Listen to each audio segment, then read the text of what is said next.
Ang langit lamang ang nakakaalam ng lahat ng mga bagay na gusto kong mangyari.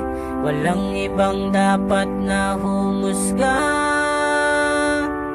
sa nararamdaman ng puso kong ito. Ang langit lamang. Sana'y huwag kang maniwala sa sinasabi ng iba, at huwag ka rin magpadala sa mga buyo nila na iwanan mo na ako dahil sa niloloko lang kita. Mahal sa'kin ka makinig at huwag sa kanila. Ewan ko ba kung bakit napakaraming gustong sumira sa relasyon to. Bakit kaya wala namang mapapala? Galit ba sila sa'kin dahil sa ako napili mo, o inggit umiiral dahil sa ikay nakuha? Sila'y walang karapatan upang ako ay husgahan, dahil hindi nila alam ang aking nararamdaman. Tanging ang langit lang ang may alam ng aking saloobin. Diyos ang aking saksi kung paano ko sa'yo inamin. Kaya kung ano mang gumugulo sa isip mo, dapat ay lubayan mo yan.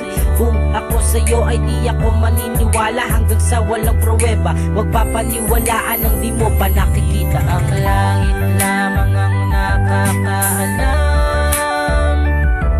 ng lahat ng mga bagay na gusto kong mangyari. Walang ibang dapat na humusga sa nararamdaman ng puso kong ito.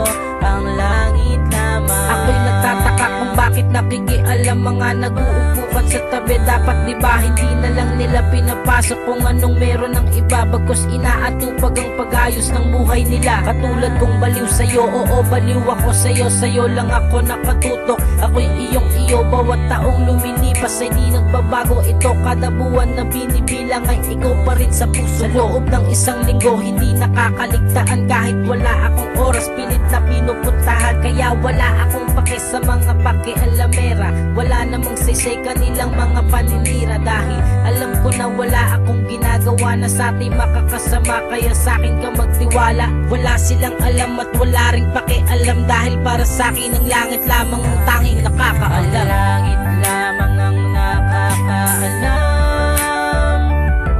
ng lahat ng mga bagay na gusto kong mangyari. Walang ibang dapat na humusga sa nararamdaman ng puso kong ito. Ang langit lamang. Ang langit lamang ang nakakaalam ng lahat ng mga bagay na gusto kong mangyari. Walang ibang dapat na humusga sa nararamdaman ng puso kong ito. Ang langit lamang.